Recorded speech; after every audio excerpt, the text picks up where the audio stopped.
Yes. Good evening. Welcome to the October 9th, 2018 regular City Commission meeting. I ask that everyone either turn off their phone or silence them, and we'll stand for the Pledge of Allegiance followed by silent meditation.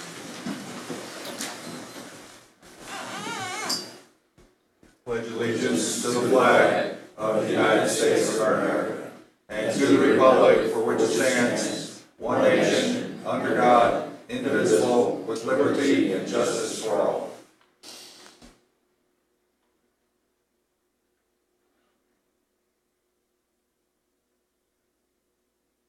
Thank you. We have 3 proclamations. First one is Domestic Violence Awareness Month. It asks for the Board of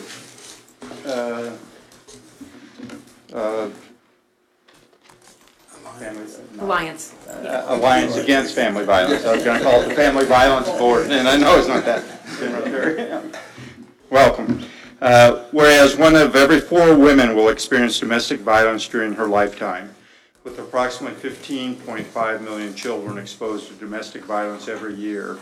And domestic violence is widespread and is devastating to society as a whole, and the problem crosses all economic, racial, gender, educational, religious, and societal barriers, and victims should have help to find the compassion, comfort, and healing they need, with access to medical and legal services, counseling, transitional housing, so that they can escape the cycle of abuse, and domestic abusers should be punished to the full extent of the law.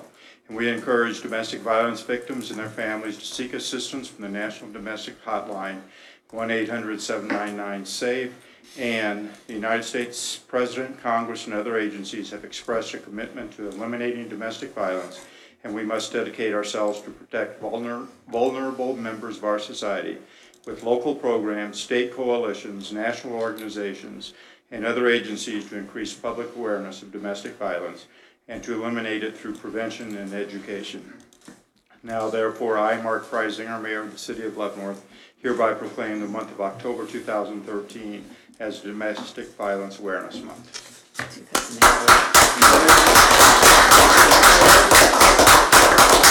Who would like to speak?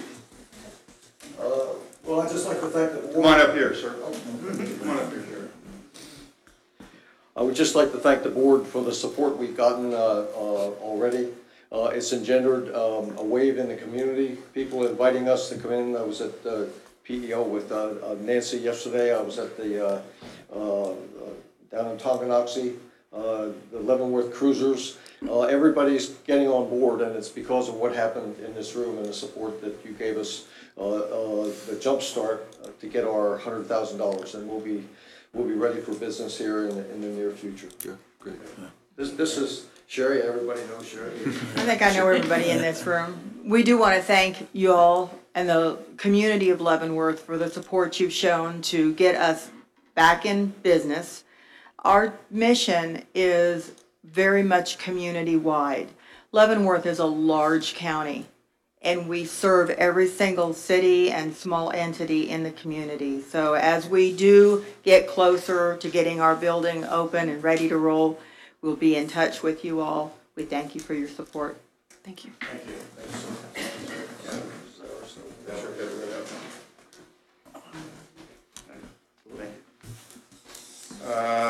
Next one is Food Day. I think we have Bill Cromer from the Farmers Market. Welcome, sir. Good to see you again.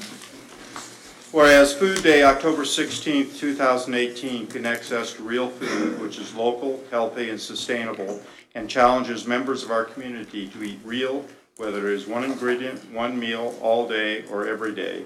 And Food Day, October 16th, 2018, educates and inspires the greater Kansas City community to create a stronger, healthier, more accessible, more sustainable local food system, and supporting sustainable family farms and local agricultural benefits the local economy, and whereas obtaining the fair and safe conditions for food and farm workers is beneficial for both the producer and consumer, and whereas the Leavenworth Farmers Market has adopted the Double Up program to provide for healthful eating for members of the Supplemental Nutrition and Assistance Program, the SNAP program, by matching their purchases of fresh produce up to $25. And whereas protecting the health of the environment and farm animals is necessary to sustain future generations, now therefore I, Mark Preisinger, Mayor of the City of Leavenworth, hereby proclaim October 16th, 2018 as Food Day. We have Mr. Bill Cromer, Director of the Farmers Market. Thank you, sir. Congratulations. The Mayor, on behalf of the Leavenworth Farmers Market, thank you for recognizing the importance of good, sustainable food. I would point out, though, that we're not the only good food providers in the Leavenworth area. For example, Backpack Buddies, all of the various churches, I know that St. Paul's Lutheran and St. Paul's Episcopal Church do 500 meals each month, plus 500 plus that are free meals. The Salvation Army, Leavenworth Social Services, and Catholic Social Services. I might point out some disturbing news about food. Globally, we throw out 1.3 billion tons of food a year, or a third of all the food that is grown. Some interesting notes on food in the United States. 40% of the wasted food is thrown out by consumers. That's about $165 billion of food per year. Food waste occurs at all levels of the supply chain. We leave entire fields unharvested, reject produce solely for cosmetic reasons, throw out anything past or even close to the use-by date, inundate restaurant patrons with massive proportions, and let absurd amount of food rot in the back of our fridges. Among the other things, it reveals that across the food system, America throws out 40 pounds of food per person per year. Some good news from the Leavenworth Farmers Market and Catholic Social Services. The Farmers Market donated 6,447 pounds of produce to Catholic Social Services as of September the 30th. That is 3+ tons that was not wasted. Our motto is fresh and local to you. Each vendor must grow or make everything they sell. We believe that we make a significant contribution to the production of good, sustainable food in Leavenworth. We continue the Double Up program for SNAP customers and the Kansas Senior Farmers Market Nutrition Program. Again, Mayor, we appreciate the City of Leavenworth and the Commissioner's support for the Farmers Market. We'll be there each Saturday through the end of October, and I assure you that we in the Farmers Market will continue to provide good, fresh food. Thank you, sir.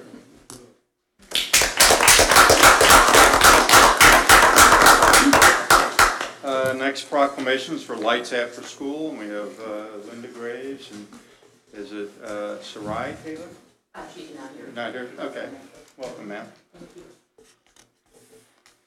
Whereas the citizens of Leavenworth stand firmly committed to quality after-school programs because they provide safe, challenging, and engaging learning experiences that help children develop social, emotional, physical, and academic skills, support working families by ensuring that children are safe and productive after the regular school day ends, build stronger communities by involving students, parents, business leaders, and adult volunteers in the lives of young people, thereby promoting positive relationships among youth, families, and adults.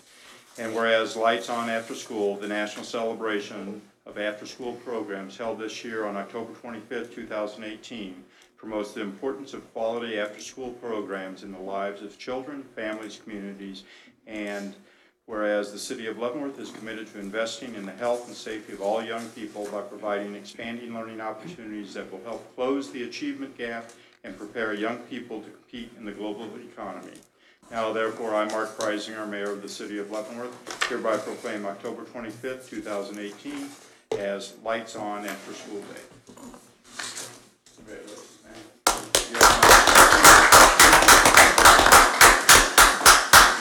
My name is Linda Graves, and I work for the Horizon Kids program before and after school at David Brewer. The Horizon Kids Before and After School program are operated under the Leavenworth Public School Education Foundation. We have 4 programs which are located at the 4 Leavenworth Elementary Schools: Anthony, David Brewer, Lawson, and Henry Leavenworth. The programs are designed to help the working parent. Our program hours and locations make it convenient for parents to drop their child off at school and have a safe, fun, and educational place for their child to be during out-of-school time. We'll be celebrating our Light Song after school we've been doing it for the past 12 years, and this year the program will be celebrating on Friday, October 19th. Our students will participate in a wellness walk, a Halloween club, a Halloween craft, and a chef's club recipe. And I want to thank you for supporting and recognizing the importance of after-school programs in the Leavenworth area. Thank you. Thank you, ma'am.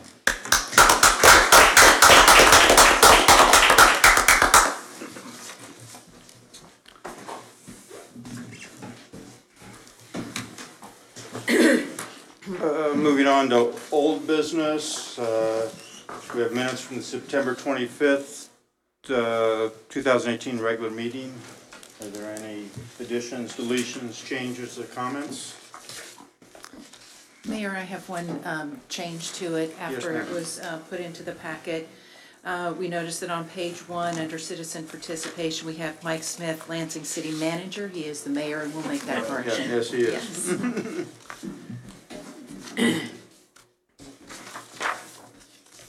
Any other comments? No. If not, I'll take a motion to accept the minutes as amended. I move that we approve the minutes of September 25th, 2018 as amended. Second. Motion and second to approve the minutes for September 25th, 2018. Begin voting, Commissioner Griswold. Aye. Aye. Aye. Aye. Passes 5-0, thank you. Next item is our 2 second consideration ordinances, and both of them require roll call votes, and I will call the roll. First item is second consideration ordinance number 8087, wastewater rates. Mr. Mayor and Commission, this is an increase to the wastewater rates. Just briefly, the wastewater rates increase primarily is due to operation of the plant. At the plant, they treat the wastewater. They also transport the waste to local landfills, and they also maintain the entire wastewater system out in the community, which includes cleaning. So far this year, over 42 miles of lines, as well as a replacement project, which is the I&I project that we do every year. All that's funded from this. The city's under increasing pressure from KDHE and the EPA to do more, and so we continue to bolster our programs, our root removal programs, our cleaning programs, our line replacement, and continue to improve our plant. So these increases are required to maintain those operations at the plant. Questions or comments? Not, I'll call the roll. Commissioner Bowder. Aye. Commissioner Dedeky. Aye. Commissioner Griswold. Aye. Commissioner Wilson. Aye. And I vote aye. Passes 5-0. Next item is second consideration ordinance number 8088 for refuse rates. Mr. Mayor and Commission, again, refuse rates increase. This is a little larger than in typical years. Typical years, we increase the rates 3%, and let me explain why. Refuse is an enterprise fund, meaning everything from employees to the gas that goes in the trucks, the tires that go on the trucks, the tipping fees that we pay are all covered by the use. So as items increase each year, we have about a 3% increase to pay for those increases in commodities and personnel. This year, the increased rate is due to the need to purchase an additional truck. We usually purchase a trash truck every other year. We operate on a thin margin, so what happened this time is we had a truck that did not meet its entire useful life, so we're having to replace a truck 3 years in a row, and in order to do that, we have to go from a 3% increase up to an 8% increase, hopefully on a one-time deal to be able to purchase that extra truck. So that's what's before you tonight. And Mr. Kramer, just for clarification, none of the taxes go to the refuse rates. This is a self-sustaining Right. program. It's an enterprise fund. At $18.22 per unit for unlimited amounts of Right. trash. And if I know other cities that have private trash collections, they may be $25 a month for 2 bags or something like that. Yeah, we have no restrictions. Yeah. It's a pretty popular service right now. Mr. Waters, you live in Westwood, or Yes, what do you pay for trash pickup? frankly, I don't remember off the top of my head. We do have limits, I know that, I mean, now how strictly are they enforced? I think more often than not, the servicers come and pick up everything, but generally, you've got one bin and then then we have a yard waste that goes for just a period of time. Now, does the city do it, or they contract? No, it we out? contract out, we actually have a joint agreement right now with Bowling Park and and I wanna say Fairway, I'm Probably not saying Fairway. it, but we kind of put our powers together to try to get a better rate. Sure. That They're way. all pretty small. I'm just saying $18.22 is very fair, and it's self-sustaining. It's not, it pays for everything. Our taxes do not go for refuse rates. That's a separate fund, enterprise fund. Any other questions or comments about this? No. Again, I'll call the roll. Commissioner Griswold? Aye. Commissioner Wilson? Aye. Commissioner Dedeky? Aye. Commissioner Bowder? Aye. And I vote aye. Passes 5-0. Thank you. Next item, new business citizens participation. This part of the meeting is reserved to hear from citizens who care to address the commission or present petitions to the commission. And if you have anything you'd like to talk to the commission, we ask that you speak on items that are not on tonight's agenda. You can speak on those when those items come up. Anyone here care to speak? On items that are not on the agenda? Right. On items that are not on the agenda. I've got a couple of things. Please come up to the mic, to the lectern, and tell us who you are and where you live. And My name is Dale Durrell. I'm from Leavenworth, Kansas. I live on the corner of 1800 2nd Avenue. Actually, my mom lives on the corner of 1800 2nd Avenue. And my grandmother lived on South Street, so she bought a house right behind her. So we've lived on that corner for at least 47 years or so. And one of the things I came to speak on today is, so I bought my grandma's house from my mom, and we have a neighbor who lives next door, and he's renting, like a lot of people in Leavenworth, and all that's fine and dandy. But since we lived there, we've never had, let's say, a cockroach infestation. And let me be as honest as I can. We've never had a cockroach in the house since I've lived there. So for 46 years, it's never been an issue. Well, I guess it would say, let's say the renter began not taking care of his home, and he's had some renters in there, and they would have, we'll just say roaches, a roach infestation. He'd move people out, and then he'd move people in without taking care of the roach issue that he had. So what has happened is basically, if I didn't live in the house next door, and I spent up to about $700 to this point, treating roaches, treating the grass in my mom's yard and my yard, treating around the house with boric acid and borax. And I know I tried to do bombs at first.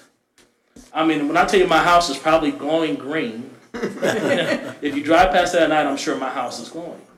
Now, the family next door, they really couldn't afford to take care of those types of things that I understand when you're trying to raise a family. And, you're on a limited budget, it's hard, but I expect renters in this city, if you're going to rent, to take your time to make sure you're not causing issues for everybody else in the neighborhood. So what happened is when they're about to move out, but when they move out, the issue is going to remain. So what it leads to is what I call criminal thinking. And criminal thinking is when put somebody in a situation that is unable to be resolved by communicating. I came to the city. They don't have an ordinance for those types of issues. They have some type of some people you can talk to. I think Sister Vincent or something like that. Down at charities, you can resolve issues when it comes to landlord issues. But I know I'm not the only person in the city that has this problem. Now, if I was to they move out the house is vacant. Let's say the house is vacant for 2 months. You light it on fire.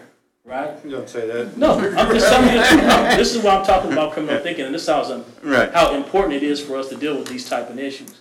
And I'm not the only person, and I'm sure this renter has more than one home throughout the city of Leavenworth. And they say the best predictor of future performance is past performance. I'm sure that every house he owns is in the same condition. So the question is, what alternative or what options do people have? Because I was in a situation where I can spend $700 on treating. But my family, unlike the family next door, he's telling me at night he has bugs falling on his head. Well, my whole thing is, if you imagine having a family of 4 in a house, and you're trying to take care of your family, they have issues at school, right?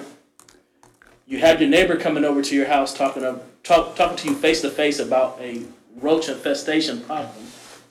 Your neighbor goes and buys supplies for you. I mean, you're taking a man and you're making a man feel less than a man would want to feel to be able to take care of his family. And it's not necessarily his fault. So for me, I came to the city a couple of times. It gets to a point where all I can do is continue to treat the house or tell my mom, she's just going to retire this year after being a charge nurse at a penitentiary for 20-some years, is, Mom, you might have to sell your home. And I sell this home, you take that money, and I put, and let me be as real as I can, I think I put $20,000 into the home. I purchased it, tore all the floors out, placed a floor joist. I put at least $20,000 in the home.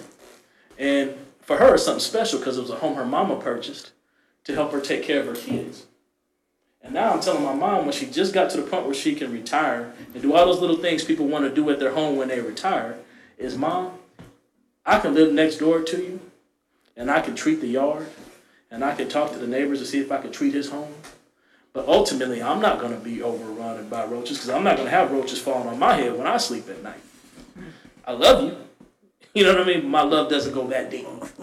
So if I can't get something resolved when they move out, like if we can't force them to treat us home, or we can't force some type of neighborly love, or whatever the case may be, then the only thing I can do is sell my home, have my mom sell her home, and start all over, because my neighbor will not treat his roach infestation. Mr. Drell, let me ask you, who's the landlord?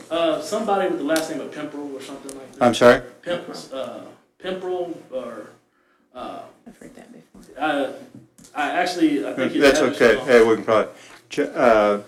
The people that are living in the house now, are they complaining about the bugs? Yeah, they complain, but the situation is, he supposed to let him move in at his deal. Unfortunately, or the reality of the situation is, we're not allowed to go into houses unless the resident, correct me if I'm wrong, Mr. Waters, Mr. Kramer, Ms. Hurley, unless the resident, whoever's living there, requests us to come in for a health and welfare type inspection. Now, if you can convince your neighbor to say, will you ask the city to come in? He's moving tomorrow. He's gonna move. He moved those stuff, but that doesn't. So when he moves, an ideal time. Yeah, That'd be an ideal Be a good time. time. Because the to inspectors. treat the home. yeah, well, the inspector Have come the in and inspector see it, come. and then Shut it they down. can take some action. But by law right now, we're not allowed to enter the home unless we're invited in. Is there any way that you can talk him into? I can do that. Come and buy her. I can And definitely do you think that we can get somebody out there, and that's short of notice, though? Well, that's another issue. Yeah. And then the second thing on the agenda today, and these are just the two little things I had, is that, okay, so my daughter lives in Olathe, Kansas, and she comes to see me, and I've talked to the city manager at the time, and this was last year. So my daughter loves basketball, she loves volleyball, she loves softball. So to give you an idea, we went over to West Junior High School, I think, when they were having baseball, and the Leavenworth baseball coach let us hit some balls, right? Dad and his daughter, it's great. And then try to take her someplace, and this is summertime because I get her for about a month in the summertime, and it's hot, and there's no place to play basketball outside because at the schools they take all the basketball goals up. We couldn't go to Leavenworth Community Center because it's only open during, I want to tell you, 4 to 7 or something like that. They had toddler time and some other things, and I've been in Leavenworth all my life, so I remember when the community center was $1. It might even be free when it first opened. It's been such a long time it's been open. But my whole thing is, if there's no place, now if she wanted to play soccer, which is the only sport she quit playing, she could play anywhere around the city. We have soccer goals all over. My whole thing to the guy at the city was, if my daughter can't go to any of the local schools to shoot baskets outside, I can't go to the only community center in the town to shoot baskets inside, what is she supposed to do? Doherty Park. Yeah. Did you go to See, now listen, Doherty Park didn't have, You had that one ready. Doherty Park didn't have nets on the goals. In addition to that, I live in South Leavenworth. Why, when I have Nettie Harton and Anthony School right down the street, would I have to go all the way to Up North School for that to be done? Now, I don't have a transportation issue, and that's be fine. Right. But I don't know if you've ever played basketball, but the last thing you want to do is have your daughter shoot the ball and have to chase it every time she makes a switch, because my daughter can shoot. Yeah. Right? Yeah. So we went, I talked to the guy at the Salvation Army, and he let us come in there and play some. Right.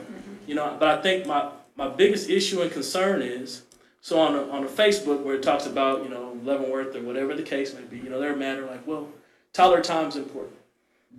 And they said, you know, older people need a place. That's true. But our kids do too. And I'm not telling you that any time is more important than any, but at the Leavenworth Community Center where we pay taxes, we have one of the best gyms, the biggest gyms around. Now we know it floods all the time when it floods. We have one of the biggest gyms all the time. And they have all kinds of other rooms at the Leavenworth Community Center.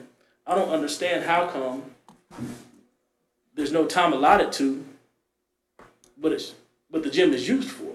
Now when I talk to the people at the community center, you know, her whole thing was we don't have somebody to patrol that during that time.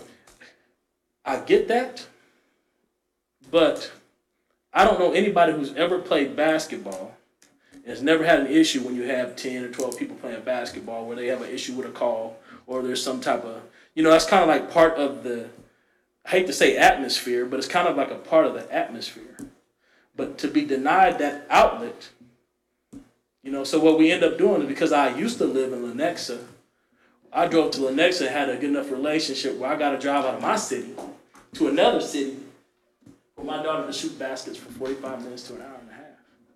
And she can't do it from the city that she lives in a manner that's comfortable inside the gymnasium. But I get it. You know, I get it. But then again, I don't. I understand. So those are my two big issues right now.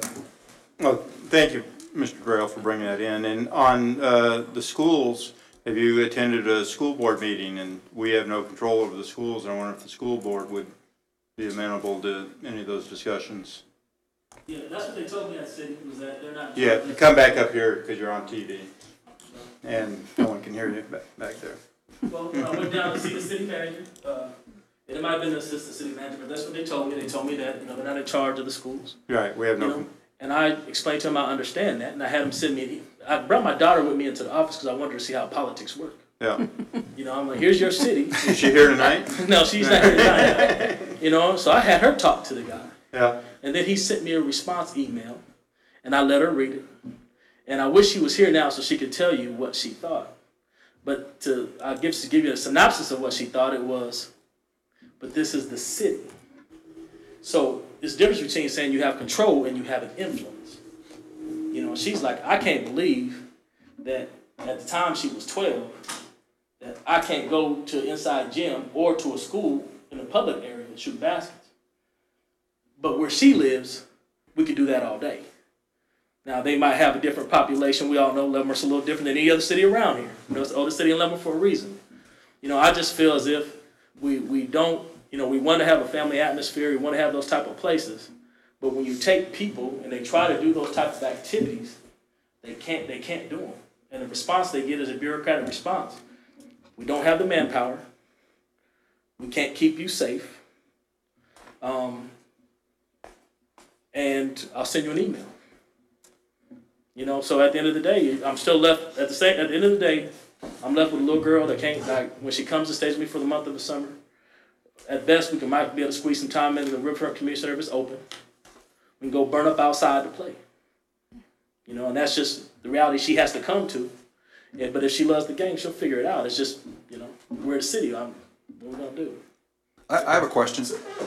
In terms of the these are the outdoor basketball courts at the schools within the city of Leavenworth that are not available? Yes. When I grew up, I could go to Right. Anthony School and shoot baskets. And why aren't they available? Have they been taken down, or The excuse is they take them down so they're not destroyed and to preserve them for the next year, the oncoming school year. So are they up during the normal school year but not up during the summer? You are exactly Is that correct. They're completely gone. okay? All right. I don't know, Mr. Mayor. It could be something we maybe talk to the superintendent about. I don't know, to at least evaluate whether something could be different. So. Yeah, we definitely ask Mr. Kramer, or city manager, as regularly scheduled meeting with the superintendent.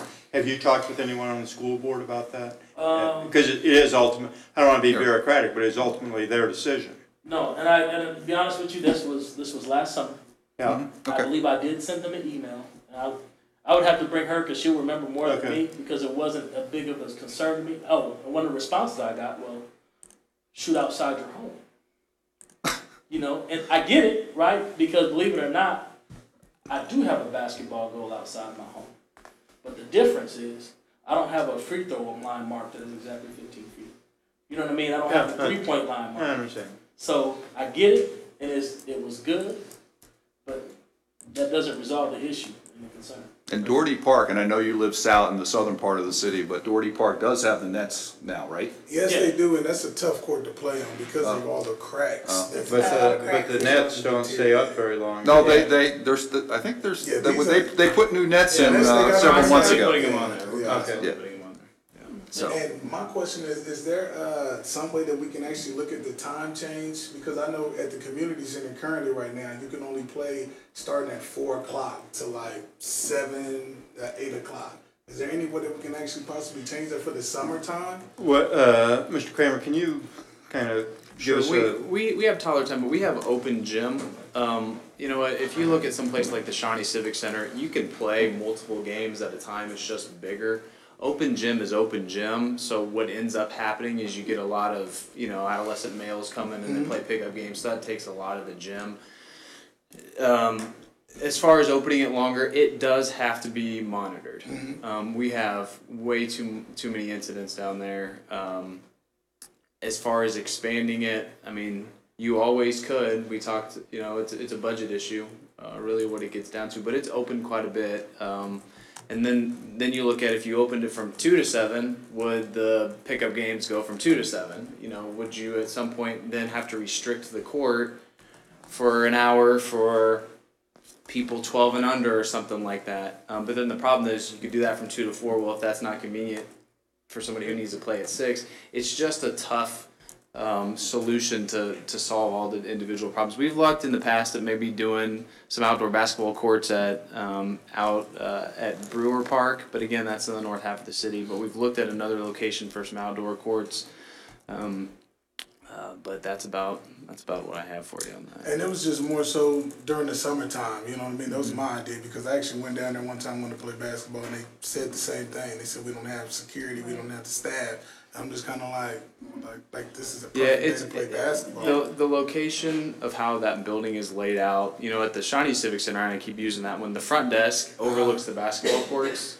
Where we have the front desk up top, you have to have a second person or a third person because you have to have somebody in the office. It's just harder, so you have to have a full-time person in there. So it's just about resources, really. And back to your first incident about the roach infestation, this is the second time, you know, within 2 weeks someone had brought this up. And just to present it to the commission, I think this is another good reason why a rental property inspection program is very much needed. So the tenant can actually have a voice. So that is something that we're actually looking into in the future.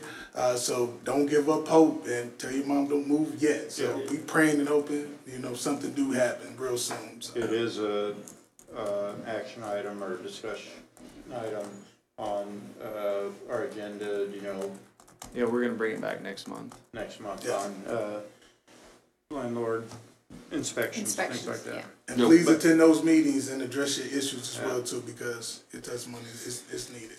Yeah. But if you can talk to that neighbor tomorrow, am I overcommitting here? We could get an inspector out. The problem is that our ordinances don't really cover that type of issue. So even if we get an inspector to go in, we don't have really a way to enforce an infestation type issue.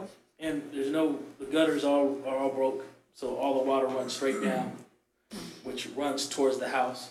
So I had to channel all my guttering back towards an alley that's in the backyard. What's the address of this house? No, yours is 1800 Second Avenue. What's the other one? 1802, 1804? It's 559 South Street, and I don't know what's next. I don't know what the address is next door to that. Oh, it's on South Street, not on Second Avenue. Exactly. So your mother's house is 559. My mother's house is 1800 Second Avenue, the corner. And your house I'm is? 559, the next street, the next house. Are you on the corner? No, I'm behind her. Okay. And is this house east or west of yours? This house is east of mine. So it'd be 557 or 555 or something like that. We can certainly look at anything exterior. If there's broken gutters and that type of thing, we can go out and write those up and enforce on that. And a hole inside. Oh, yeah. I mean, We'll it's more get, than keep just going. the one issue. Now, is that house 557, 555, whatever it is that a corner house? It is, I mean, there's it's duplexes at the corner of 3rd Avenue and South Street. So there's duplexes, and then there's the 3 houses that run down that block. Okay. So, you know, in a way, it's the last house. It's a house directly east of 559 South. Okay, whatever it is. Okay, thank you, sir. I have one more question for Ms. Hurley. We don't have an ordinance with respect to infestation because we don't have a rental inspection program or a Yeah. tenant complaint inspection program, is that? Right, we just don't have anything that would cover those types of interior issues. I think there would have to be something that would rise to what you call the level of a nuisance, put nuisance under your nuisance code. Nuisance says, it doesn't mention cockroaches or anything like that, but it lays out examples of things that could be nuisances. So if if you were able to determine that something was at such a level that it constitutes a nuisance to public health, then you could go through the nuisance abatement process, where you give notice for property owner to show cause as to, here's the issue, why, and if they don't fix it, then you could have the ability to abate. I just don't know enough about roach infestation or what have you to know the way it would take to even have that kind of showing. But I think it's just something that, we should look into when this is brought back to the commission in November, right? As part of, would this be something we would talk about with respect to? Certainly, it's up to the commission. Because we had the young lady who came in 2 weeks ago and there was, what was happening in the one home was affecting the other homes in the neighborhood. Yeah. So, okay, I mean, I'm looking forward to when we discuss that in November. I think it's long overdue. Okay, any other persons care to address the commission? Seeing none, we'll move on to general items. Number 5, review properties on the demolition list, 202 Potawatomi and 209 Elm Street. Okay, thank you, Mr. Mayor. As you'll recall, on June 26th, the commission passed a resolution regarding potential demolition of 13 structures, including 202 Potawatomi and 209 Elm Street. Both of those properties were given an extension until October 9th to make the needed repairs, so we're back tonight to look at the progress on those. For 202 Potawatomi, some exterior work has been done, including some siding repair on the front of the house, some roof repair on a portion of the back of the house, and an addition of a covered porch. I'll just kind of run through the before and current pictures. This is the front of the house in June. Here it is as of last week. You can tell there's some siding repaired on the front portion under the porch. Here's the front view a little better back in June versus now. This was the rear of the house back in June. This was the porch that was added. And then again, the rear of the house in June. And here it is as of last week after the porch was added. The items that remain to be completed include complete roof repairs, siding repair replacement, soffit and eave repair replacement, gutter repair replacement, and repainting of the entire structure. Just to note that the covered porch that was added was not a repair that was necessary to bring the property into code compliance. This property is listed on the Kansas State Register of Historic Places, so that means that the Leavenworth Preservation Commission does have to review this potential demolition. They reviewed this at their July 11th meeting and instructed the owner to begin work on repairs prior to this night. They reviewed it again at their meeting last week on October 3rd. The property owner was not in attendance at that meeting to discuss his progress or his plan. So the Preservation Commission directed staff to send a letter to the owner requesting a written plan and timeline for the completion of repairs. So that did go out in the mail yesterday. A building permit for interior renovations and construction of the porch was originally obtained in March of 2016. It was deemed inactive after 6 months of no progress. The property owner called and requested that the permit be reactivated last month, so it was reactivated. And since that time, an inspection was completed on September 19th for the pier holes on the porch, but that is the only inspection that has been requested or completed.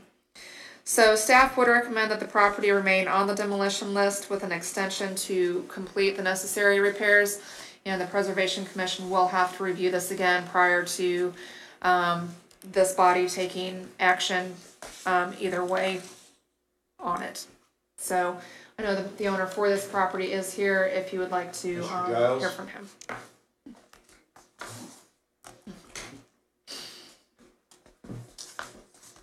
Welcome back, sir. Hello, how y'all doing? Hello, Mr. Giles. So, what's your plan? What you told us back in June, you haven't been able to do. According to Ms. Rogers, things that I need to repair was like that roof and some soffits and doors and windows. Can you speak up a little bit? I have a hard time hearing. I don't know about that. According to, is this on? Can you hear me? Yeah, Hello? it's on for the TV, but it's not necessarily on for the rest of us. Oh. According to Ms. Rogers,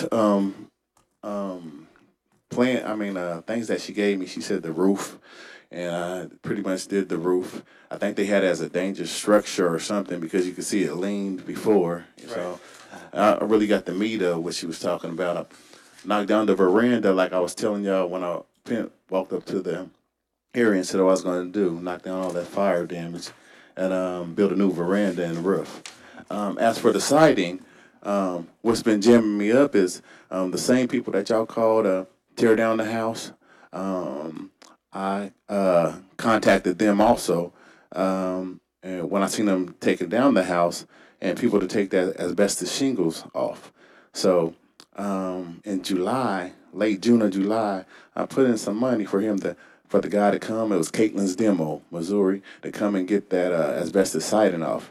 And they've been putting me behind because they were saying they have so many projects with y'all. So that's why the siding is not complete, because they're supposed to take all that asbestos siding, because instead of Kansas historic, with Kansas history, I want it national. And to make it national, I got to take all that asbestos siding off. So I put half the money down, but they haven't performed yet.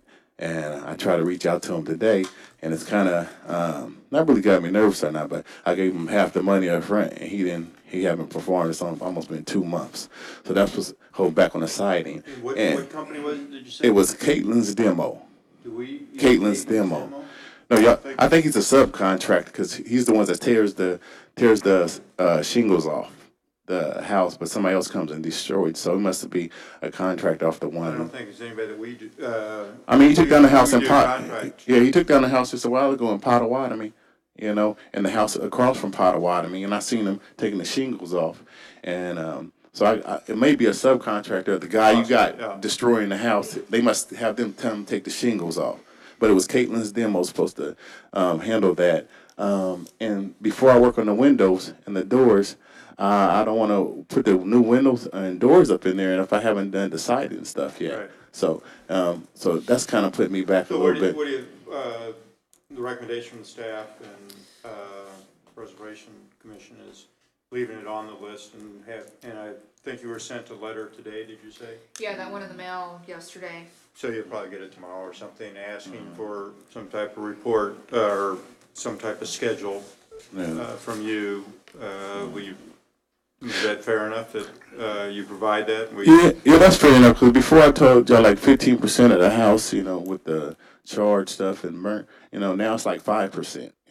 He cleared most of that off. So, but in a way, yeah, I'll give him a plan because the meat of the projects has been done, like the soffits and everything. That's something I can do. And my friend over here, he knows how to do all that too. So, but the meat, I was worried about the meat of this thing, the eyesore we was talking about.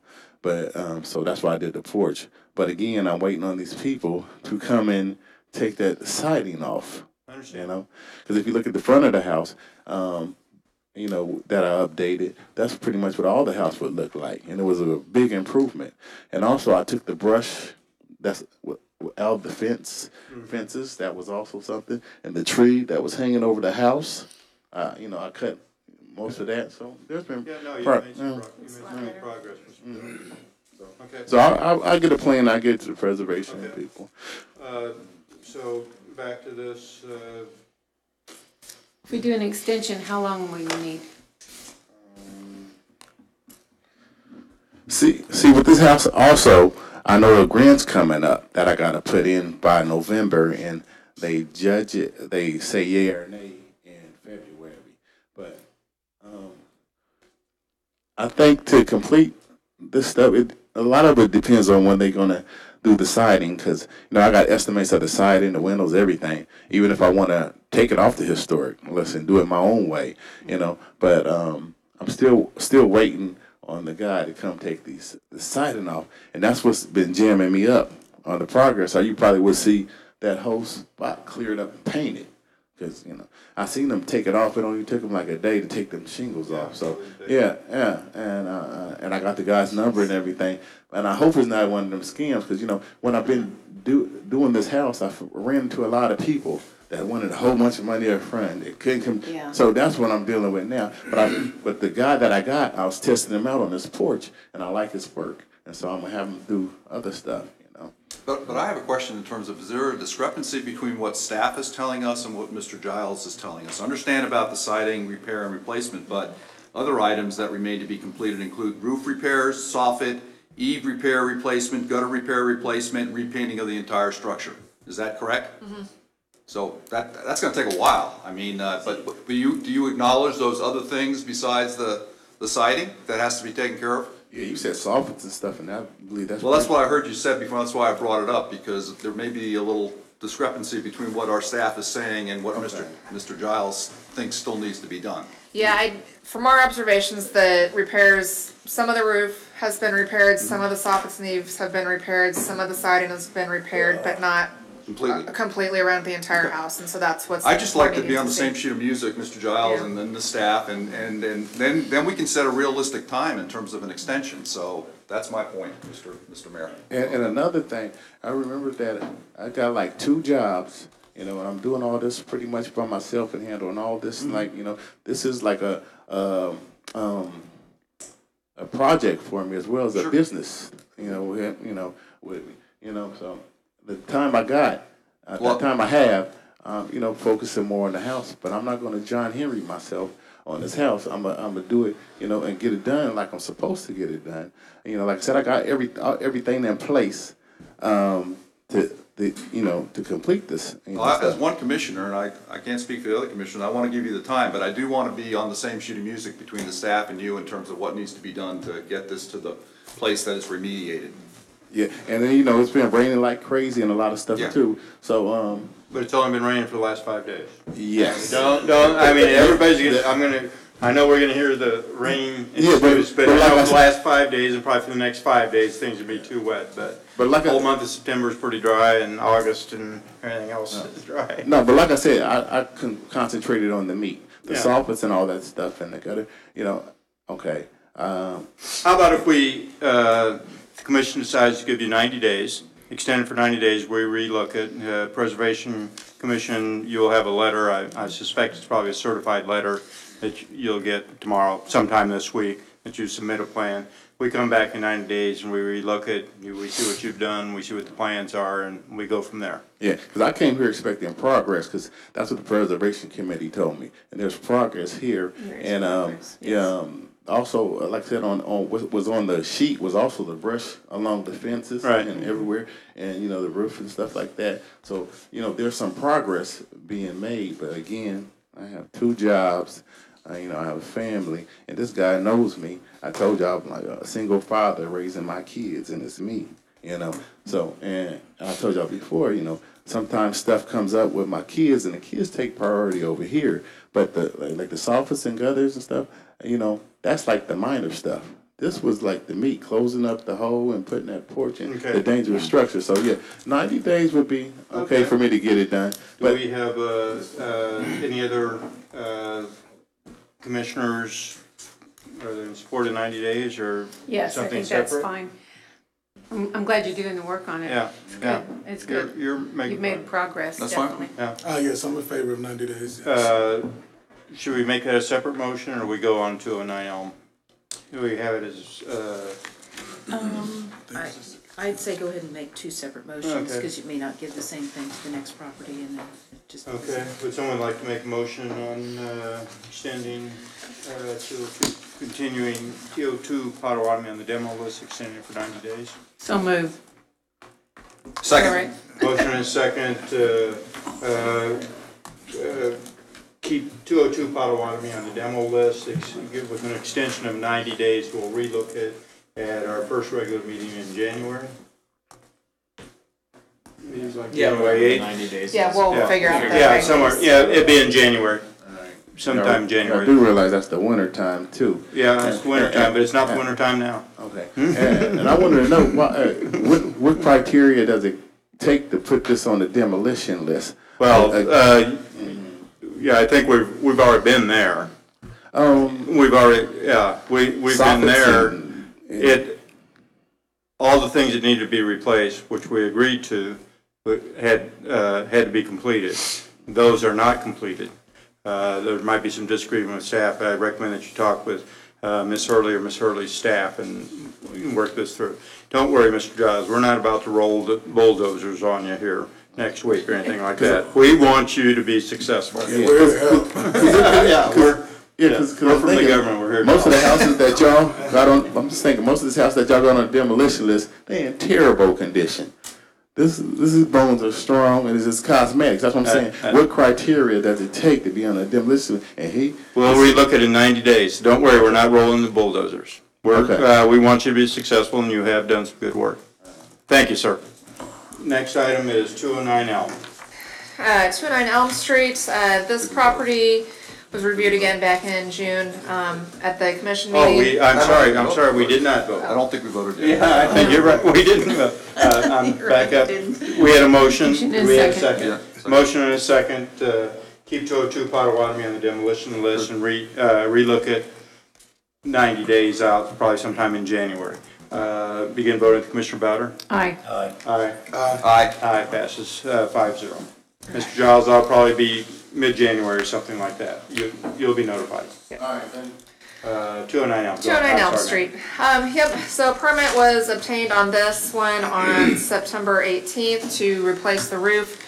The property owner is in the process of getting the roof replaced. And when we checked last week, the materials had been delivered, but they had not torn the roof off. The owner indicated to us that it's a 5-layer roof, so it's going to take a little bit of work to get that off of there. So other improvements that are still waiting to be done, there again on this one is some window repair, some gutter repair, and repainting that needs to be done. So on this one too, we would recommend an extension for the owner to complete the necessary repairs. Is the owner here this evening? Yeah.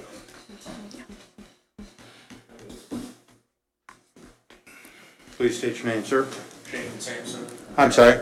Shane Sampson. Here on behalf of Sandra Poston.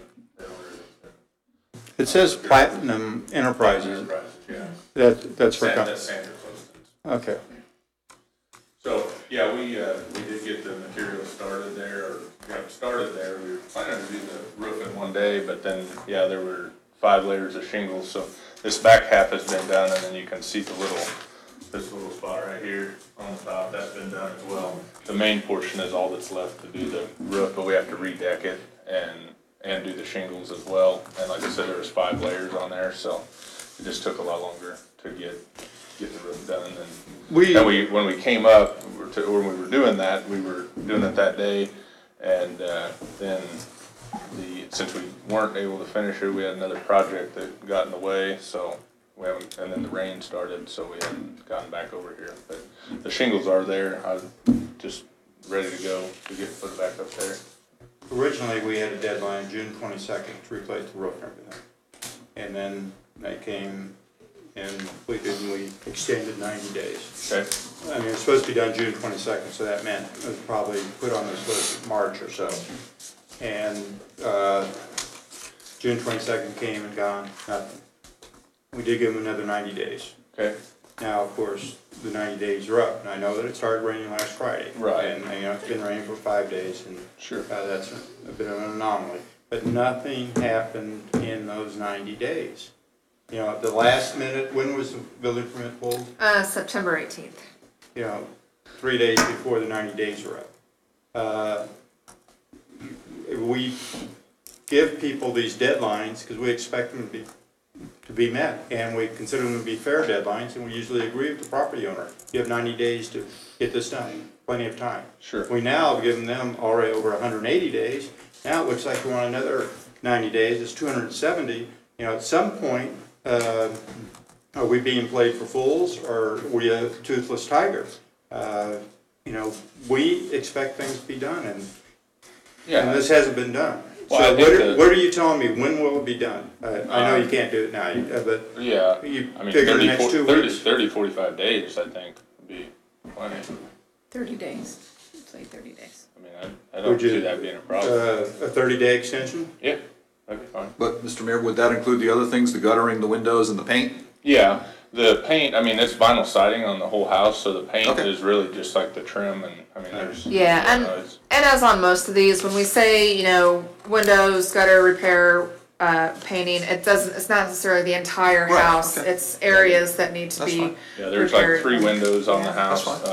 As long as we're on the same broken sheet. out, and they just need storm windows, and the windows, you know, the window panes Sure. replaced, so, I mean, yeah, 30 days would be plenty. Okay. We. You wanna you're go comfortable 45, with just to, I mean, I'm good with 30. If you, that? Yeah. I don't yeah, see if you're that good being a with that, problem. that's Like I fine. said, it's not there's not a That's lot good. left to do. I mean, the roof got started, it just was more Okay. shingle up there than we thought there was, so. Okay, I understand. So if it's not completed in 30 days. We're gonna relook at 30 days. Okay. But Still on the if, list. if it looks like it does right now, it's pretty days, you know, after we've already given them Right. 180, maybe 210 days, and nothing's been done, you know, we'll discuss that in 30 days, if this passes. So do we have a motion to extend 209 Elm Street for 30 days? We'll relook it again sometime in November. I second it. Motion and a second to extend keep 209 Elm Street on the demolition list, but extend it for 30 days. We'll review it in November. Begin voting, Commissioner Griswold. Aye. Aye. Aye. Passes 5-0. Thank you, Mr. Thank you. Sampson. Look Appreciate forward to seeing good results here in about a month, within a month. Next item is the acceptance and dedication of land for public properties, West Glen, second plat. Yeah, and just to kind of start off, you'll probably notice that this has a similar name to the next item on the agenda. This, we're looking at the dedication of public land for the second plat of West Glen. The next item is in regards to completed public improvements for the first plat, so I'll show you the difference as we kind of go through. So this is the final second plat for the West Glen subdivision at approximately 20th and New Lawrence Road. The property is owned by JMK Partners. The Planning Commission reviewed this at their meeting earlier this month and voted unanimously to approve it. This plat represents the second and final phase of the West Glen subdivision, and it does include 52 residential lots. So again, tonight what you are looking at is acceptance of the dedication of land for public purposes as part of this plat. That would include the right-of-way, utility easements, and public tracts. So that is what you would be accepting. So just to kind of give you a bigger overview, what we're looking at up here is the second plat, which this is in regards to that sort of the middle portion of the overall subdivision. Let me get this a little bigger for you. So this is the overall subdivision. We're looking at kind of the middle portion in here. The north portion and the south portion is what is already under construction, what those streets have been poured for, and they've already started working on some homes out there in that portion. So again, this is just to accept the dedication of land for public purposes as part of the West Glen second plat. If you have any questions, I can answer those for you. Any questions from Ms. Hurley? No. If not, I'll take a motion.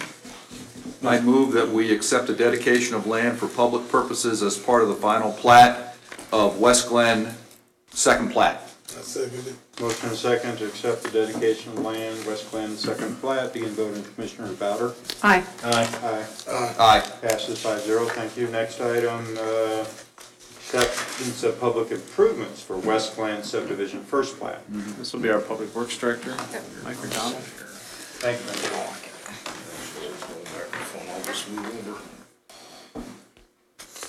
Alrighty, it's been a while since we've done one of these accepted public improvements. This is a process by which, where the plats have been approved by the city commission and the developers have constructed the streets and the sewers and the storm sewers. It's necessary that the city commission review our inspections and accept these improvements. That sets a time frame for a warranty period on the part of the contractor, and formalizes who's responsible for making line locates and other types of things. It is typical at this time that the city would collect from the developer an inspection fee of 6% of the cost of the improvements, and the developer would post a 2-year bond for warranty repairs should we find defects or other items that need repaired. However, JMK informed us today that they weren't able to meet the goal of paying that this evening or prior to the meeting today, and we would recommend that if the city commission chooses to approve this, that it be subject to their payment of the recommended fees and posting of the bond. We expect that would occur this week from their company. I have the picture here shows kind of the north part that Julie Hurley mentioned, and then the south part. And you can see they've installed a lot of the sewer lines related to the second plat. And then here's a little bit of the background of the aerial photography, how it sits on the landscape. That's changed so much out there in the last 2 years, it's hard to remember what was there. That's why we have photographs, I suppose. Are these wastewater and storm sewers, or just what? Yes, it would be the sanitary sewer lines are shown on this map in green. Okay. The blue lines are the stormwater lines. We also have the streets with the curbing and the crossings and that sort of thing. Okay. Our staff did the inspections on these projects. We have test results to confirm that the materials are correct and they're constructed in accordance with our standard drawings and our standard specifications. Staff has reviewed that. We've inspected all the the sewer lines, the storm sewer lines, and inspected the compaction of the roadways that went in. And I do recommend that the City Commission approve these, except the public improvements from West Glen first plat. Any other questions for Mr. McDonald? No. Was there some caveat though that you mentioned earlier? Contingent upon that. Yeah, contingent upon. And I'll put it in the motion. Do we need to put that as part of the It's motion? in, yes, Yeah. I'll put it in the motion. Okay. If you want me to move. Okay. And it's posting the bond, and what's the other? Pay the inspection fees and The post a inspection fees. 2-year maintenance bond. Okay. Take a Okay. motion. I move that we accept the improvements to West Glen first plat, subject to the recommended fees and posting of the 2-year bond. Is that okay?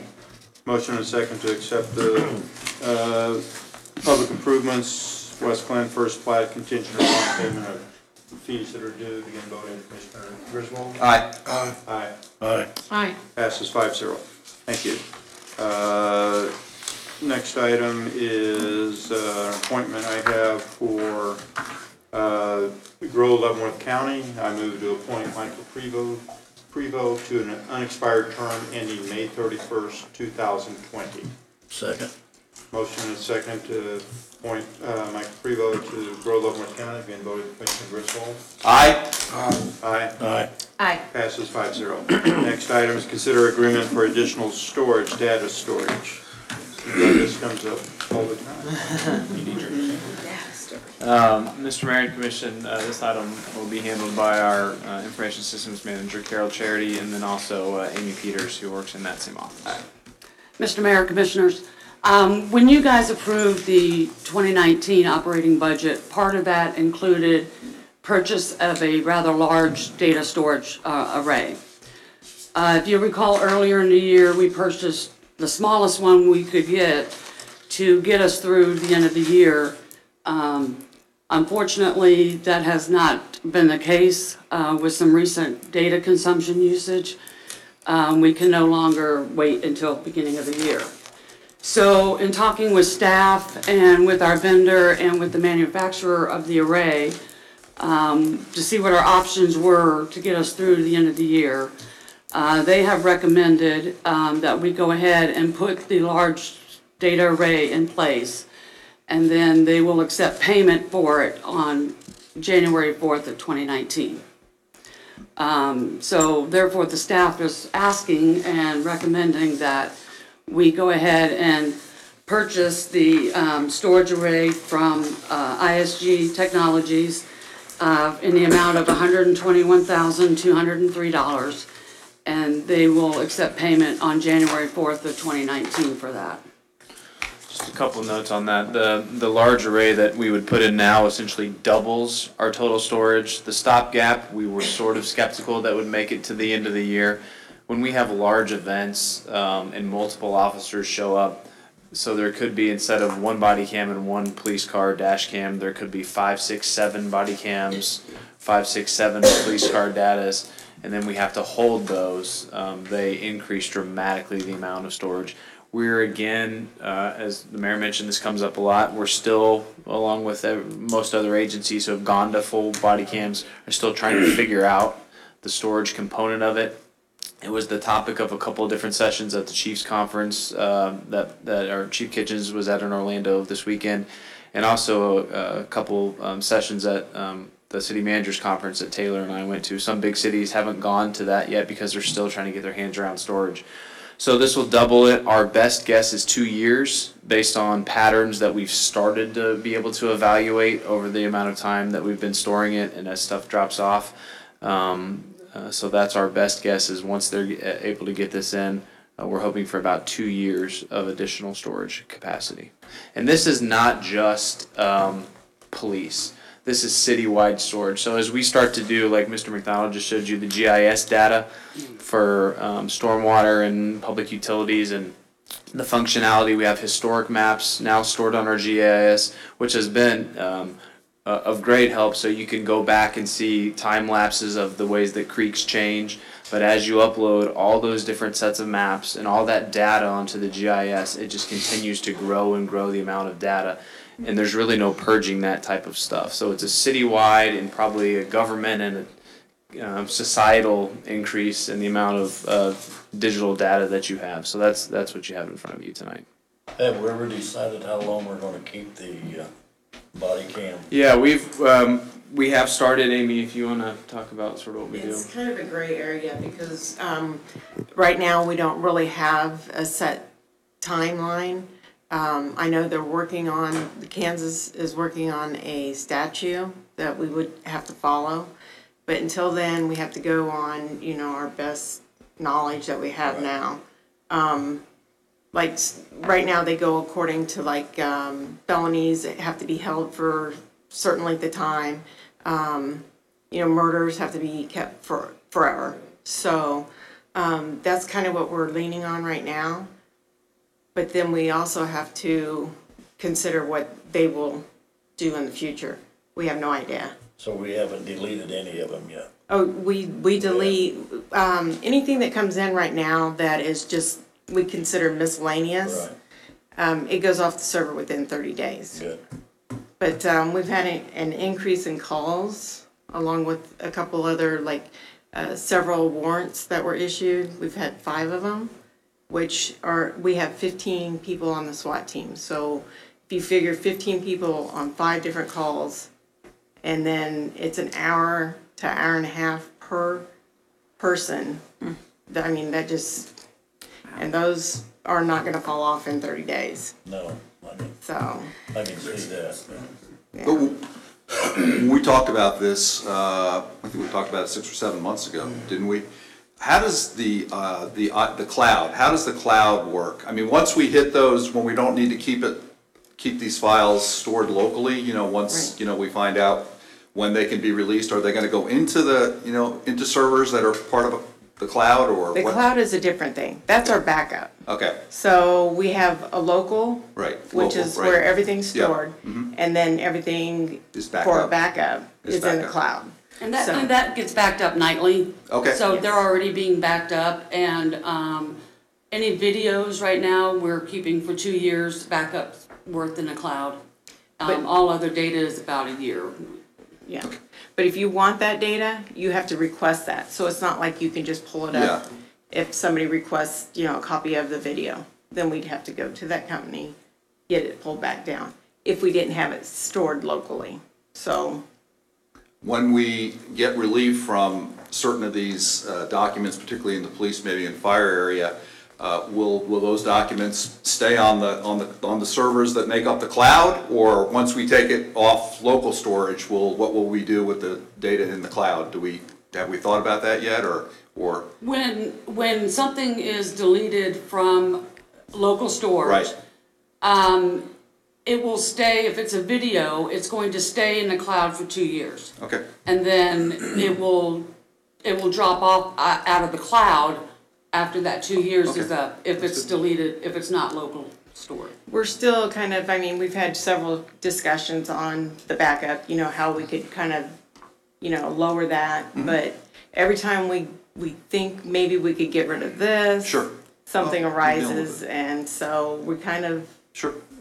have to go with what we got. I just wanted to Are understand. these meetings right here, are they part of the storage? Yes. You mean for the cloud and everything? Yeah, part of what's causing, Oh, not yes. necessarily causing problems, but part of that I'm not rate sure, increase. I think it is for a while, because I think Melissa has it on her video server, and, but I think she backs that up locally, so I do not believe that these Okay. meetings are a part of that.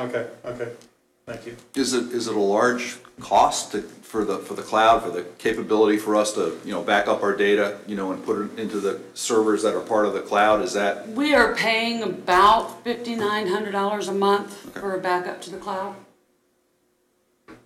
It's $121,000, we budgeted for that, but Yes. and that was on our budget, that we were gonna buy this, but we weren't gonna buy it till after the first of the year.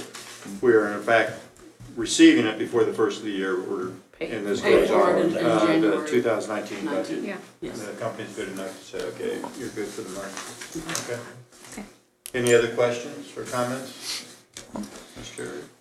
And I'll take a motion. I move that we approve the purchase of additional data storage from ISG Technology, not to exceed $121,203, with payment to be made on January 4, 2019. Second. Motion is second to accept the agreement for additional data storage. Again, voting with Commissioner Bowder. Aye. Aye. Aye. Aye. Passes 5-0. Thank you. Next item is agreement for lease of city copiers. Finance Director will handle this item. Welcome, Ms. Maloney. Good evening, Mr. Mayor and Commission. The issue before you tonight is to consider the new lease and maintenance agreement for 2019 copiers in all city locations with 4 one-year renewals. The lease for the current copiers was due to expire December 31st of 2018. City staff contacted departments to ensure that their needs haven't changed. Based on the input from the departments, the only changes requested were for 2 additional color copiers. Finance and IT staff reviewed cooperative purchasing agreements to see if these services were covered. They identified several cooperative purchasing options, including state contract.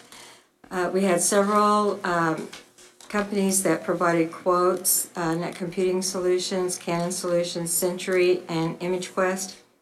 Canon and ImageQuest include the anticipated cost for black and white copiers and/or color copiers in their quote. Century and Network Solutions did not. After extensive research, staff reached the conclusion that the city uses about 60,000 black and white copies per month and about 15,000 color copiers per month, and we used those numbers in the estimate to determine what our annual costs were going to be. Based on those calculations, the network Computing Solutions with anticipated copy costs and combined monthly lease equals $2,313.32 per month. And so, and that's the lowest of the 4 quotes. And so that's what we're recommending, that we include the annual lease and maintenance agreement and anticipated copy costs to Network Computing Solutions.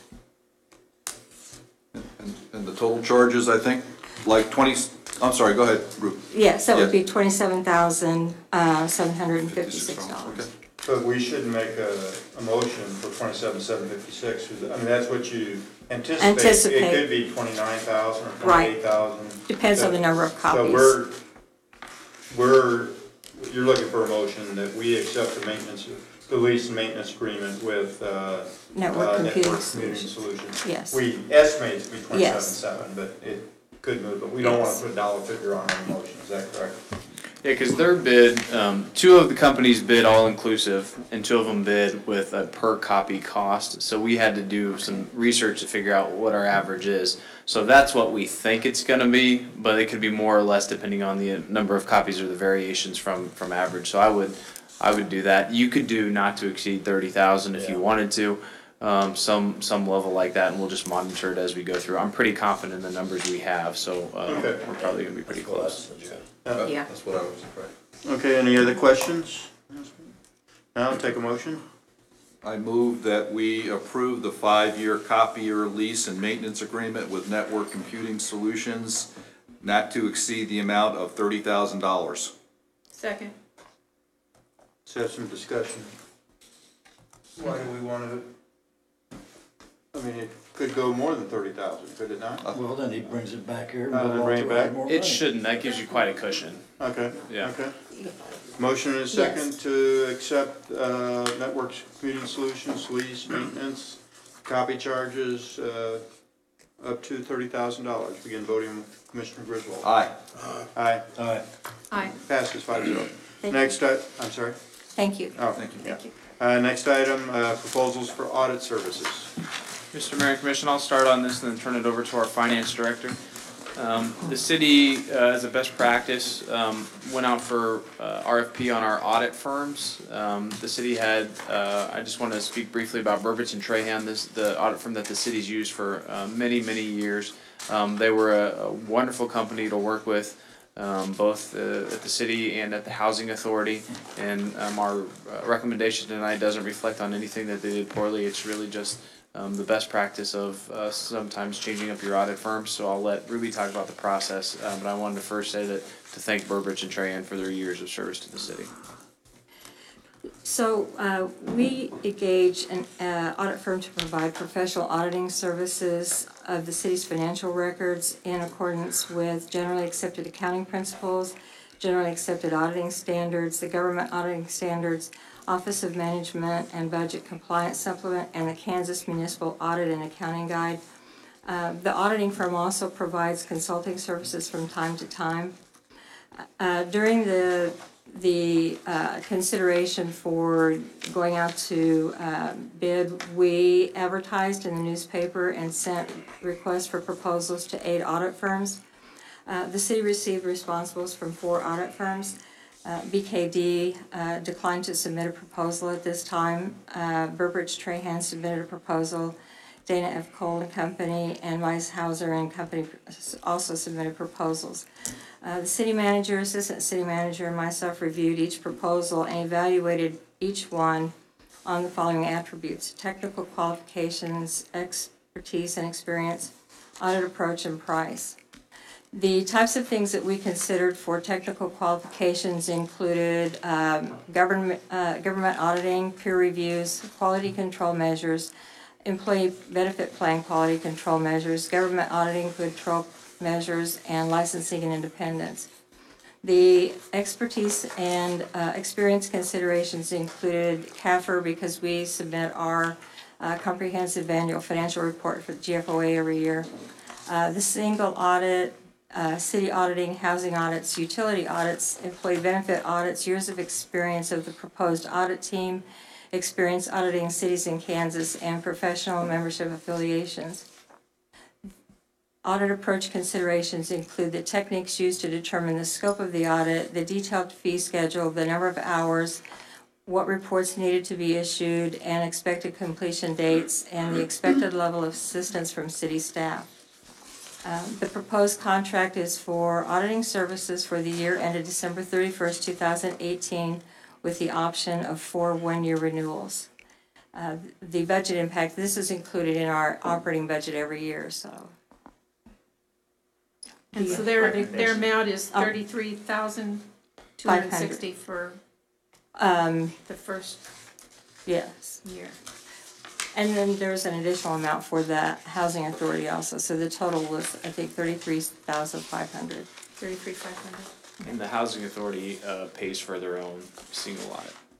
And so the recommendation, you want to go ahead and give them the recommendation? So the recommendation is to award the contract for the 2018 Comprehensive Annual Financial Report to Mize Hauser and Company with the option of 4 one-year renewals. And the annual cost is the $36,500, is Yes. that? Okay. Any questions? If not, I'll take a motion. I move that we award the contract for audit services for the 2018 Comprehensive Annual Financial Report to Mize Hauser and Company with the option of 4 one-year renewals. Second. Motion and second to award the auditing services to Mize Hauser and Company. Begin voting. Commissioner Griswold. Aye. Aye. Aye. Aye. Passes 5-0. Thank you. Thank you. Next item, bids for 16th Terrace and Thornton, Phase 1 of the detention project. This will be Mike McDonald, our Public Works Director, for the next couple items. Thank you. Mr. Mayor and Commission, this is a project that's been discussed for some time. It's related to some work at the north end of 16th Terrace off of Viola Street. This whole group of neighborhoods north of Viola, essentially west of 5th. Microphone. Oh, thank you. The neighborhood north of Viola and west of 15th Street was developed basically from the early to mid 80s through the next 20 years. The neighborhood at the north end of 16th Terrace has had a history of flooding, and the residents have been to the commission on multiple occasions expressing their concern. And in 2017, the City Commission approved that we would conduct a study to see what types of improvements could be constructed at this location to reduce the flooding impact or potential on several of the houses. This picture here shows the broad view of Viola Street is at the very bottom of the picture, and the subject area is up here at the north. And here's a bit of a zoom up of that. We did approve a solution that was construction of a large detention basin in the city-owned property, which is in the shaded yellow, and that was designed by Water Resource Solutions. We were working the project with the expectation that we'd be able to build it, but it became more and more expensive as the design went along. And ultimately, there's kind of 3 key components to it. One is there'll be a large detention basin in this area that's marked as 2100.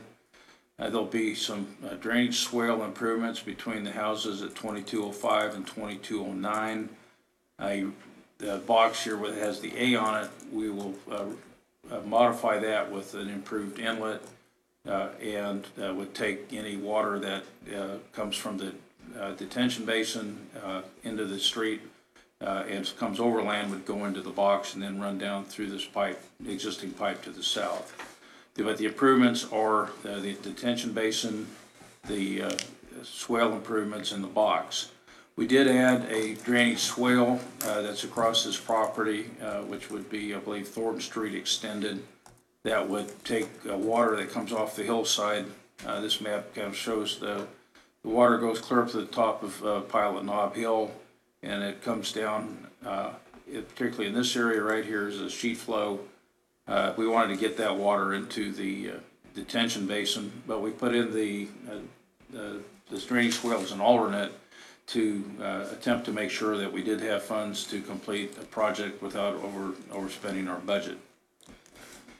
As the bids were advertised, we did receive 3 bids. The lowest bid for the base bid part of the project, which is everything we've talked about except the drainage swale, was from Weaver Construction for $135,000.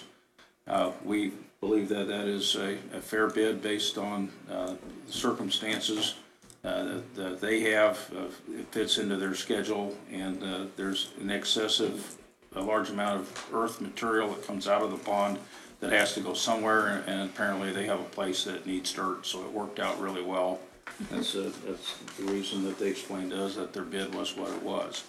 And then we had a second bid from Lexico that was very close to that, and then a bid from King's Construction that was more in line with our expectations. We do recommend that the City Commission approve the base bid construction with Weaver. As for the drainage swale and the other things that we've talked about in this area, it's probably time to look at phase 2 of this as part of our greater stormwater management. The pipe that exits the inlet that we're going to be working on is 30-something years old. I think it's metal pipe, probably has issues. We know when we looked at the project that was brought to us as the study, that the entire channel down through here probably needs help. Whether that we should do it, it should be a benefit district or not, I don't know. But I believe there is a phase 2 in our future related probably to repair and replacement of the existing pipe to the south and addition of the drainage swale to direct cheap flow into the detention basin. So those swales that you're working on, is that where you had the swales before, the swale before? Near Yes. the Drew's house? Yeah, we're taking a different approach to it. We're going to basically lower the top of that existing swale by about 1.5 feet, make it substantially wider, and then it will have the capacity at the inlet, the box with the A on it that's on this drawing right here, will be enlarged to accept that additional flow that will come out of may come out of there. We studied all the design storms that you can get, and then we gave them, because we have these rain gauges throughout the community, we gave them like the 10 worst rainstorms that we have data for. And so what would have happened if these improvements were in place for these 10 storms since essentially 2008? Right. And we were able to contain those storms with the combination with the detention basin, which is probably smaller than you'd like it to be for what we're trying to do with it. But we were able to contain that in the detention basin and then convey excess that might occur on the drainage swale to the new inlet. And so if we will rework between the 2 yards, there's a shed back there that's going to need to get moved. And there's a retaining wall that one of the residents has purchased that we're going to give back to them. So can I just get a clarification in terms of this phase 1 detention project? What are the primary component parts of that detention project? That is this in the area labeled 2100. Right. Because I know the study looked at probably some other things that aren't included in this. But if you look at page 69, or 68, you'll see the combination of the drainage swale and the detention basin. We're going to build the detention basin portion of this. Okay. The second thing is to modify the smaller between the houses swale. This is work that we had done a few years ago. I think it made an improvement, but it was, always room for improvement. We'll rework that. We're leaving this pipe in place, and then we're modifying this inlet A. We're just cutting, I forget, a foot and a half or something off the top, putting a graded inlet on the top, so we'll have a different, a greater ability for that box to take water that ends up in the backyard of that house. All part of this detention project? That's all part of this project. Okay. The large drainage swale that we had as alternate one that we're not recommending inclusion is up here at the top. It's extension of what would be Thornton Street. Mr. Kramer, in terms of paying for this, will this come out of the stormwater management program fees that we are going to start collecting, or is this something that was approved as part of last year's CIP budget. That's exactly right. Okay. This will be one of the two last projects, along with Pawnee, that we do when we allocated a portion of the countywide sales tax to stormwater. That's now, with the inclusion of the new stormwater program, that countywide stormwater set aside will now be dedicated to Thornton Street. So there'll be about 2 projects left with that, when we used to allocate money from the countywide sales tax. I do have one other thing, and I know, I don't want to seem pedantic on this thing, but once again, we got a big gap between the engineer's estimate and the actual bid. Now, last time we talked about this, I'm confident that, Leavenworth is going to get the work done to standard and everything. But one question I did have, and in terms of the funds, because there are 284,000 estimate and 136,000 get the work done. That's about $149,000 difference. Is that so that money, at least for a while, has been something that we couldn't commit that money to something else, correct? That's been, so is that going forward, is that something we need to be concerned about? No, and I think Mike hit on it. If I'm answering your question, or if I'm not, please let me know. We talked to King's Construction and said, why were you so much higher? They have nowhere to take the dirt, and that's a huge cost. So, so the second part is, that money will stay with this project. That excess money will stay in the CIP with this project to do the phase 2. So we won't have to draw on the stormwater fee when we go to do the swale and then the pipe replacement between the homes.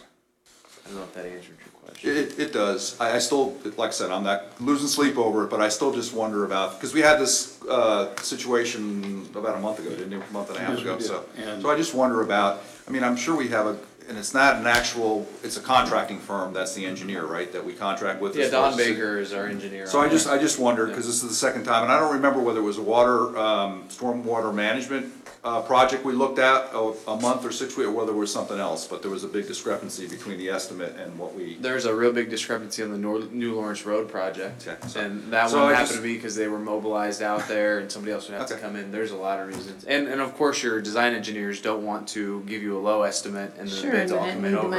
Then you have to toss them all out. But they're supposed to be accurate. They don't inflate. Especially somebody like Don Baker and these engineering firms, they give you what they think the project might cost. That's what we ask for, is based on bids that they've seen and the contractors that they're in contact with to give us what they believe it will cost. And we talked about that last time. And we look at them. We don't just accept them. We see if we believe it's reasonable based on costs that we've seen on our projects. But if they didn't have a place to put the dirt, then they probably would have charged more, is that correct? That's correct. It's, they've got to haul it off somewhere out of town. I don't know where it's going, but they seem quite happy to. Okay. All right, just thought I'd bring that up. Any other questions, comments? Now I'll take a motion. Motion that we award the contract for the 16th Terrace and Thornton Phase 1 detention project to Leavenworth Construction in an amount not to exceed $135,501. I second it. Motion and a second to accept the bid from Leavenworth Construction. Begin voting. Commissioner Bowder? Aye. Aye. Aye. Aye. Passes 5-0. Next item is change order number 1, the contract 2017-68, Wilson Company Design Services, 14th and Pawnee.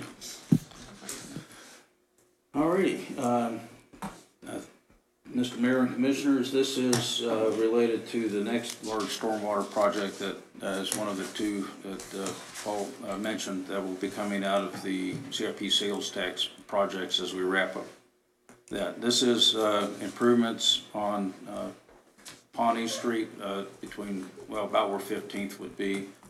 And I've shown an overview of the area of Metropolitan Avenue is this line east and west across the middle, and our project is down in the lower third.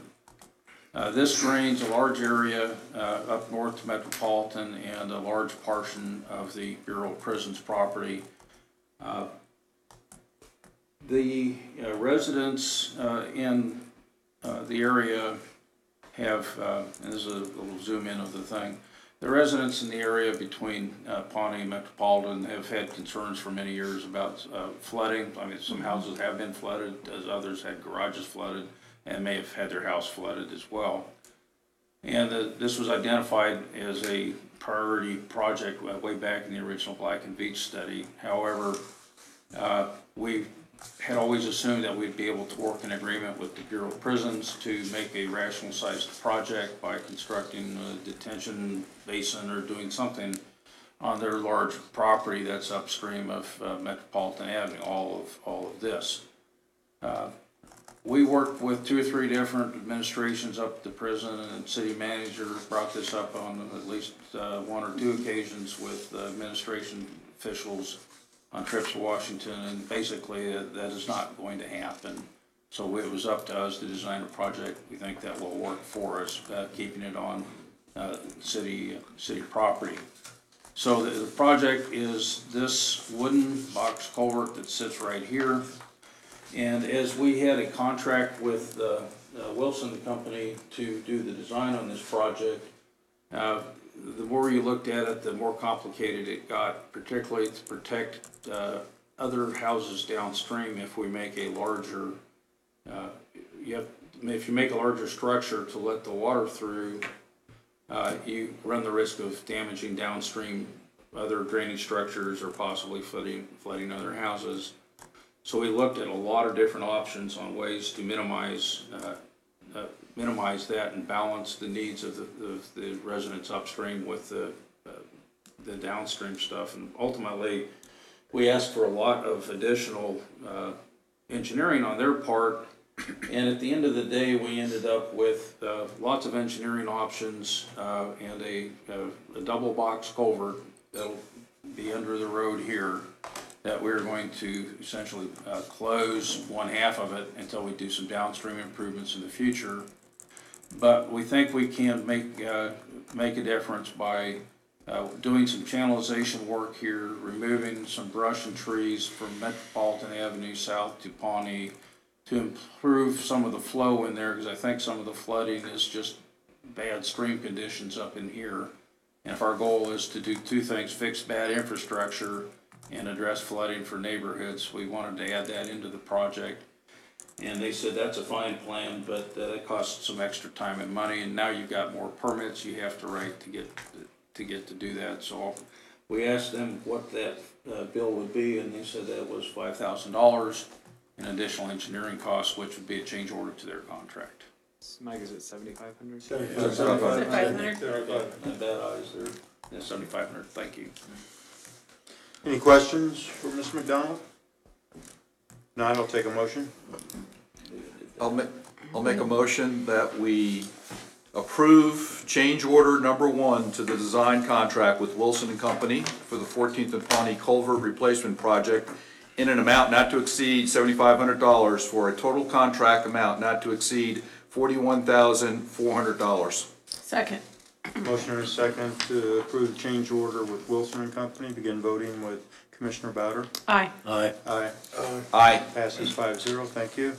Next item is change order number 1 to contract 2017-69 Water Resource Solutions. Design Services, 16th Terrace and Thornton again. Back there again. Mr. McDonald? Thank you. Mr. Mayor and Commissioners, this is the $5,000 one here, backwards.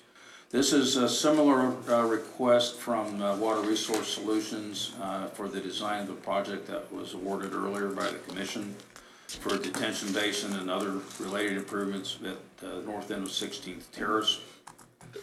In this case,